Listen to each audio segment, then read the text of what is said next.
Første gang vi blev præsenteret for kalkknuser, det var på en udstilling i Aars, og det havde vi på det tidspunkt ikke penge til.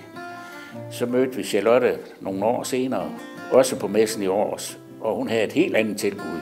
Og det har vi accepteret, og det ser ud til at virke ved vores forbrugere.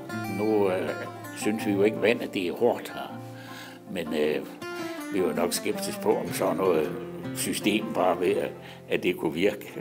Det var nok der, vi var mest skeptiske, indtil vi fik det afprøvet ved en forbruger, og vedkommende kunne sige, at det hjælper.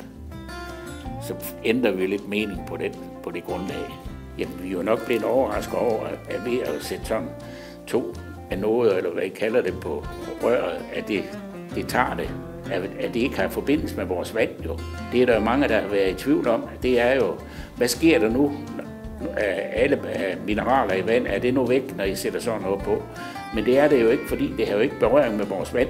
Det, de har lagt mærke til, det er blandt andet i kogekedler og i brugsenicher. En har sagt, at han havde haft så mange vandvarmer, og nu har han ikke skiftet vandvarmer, siden at det var kommet på.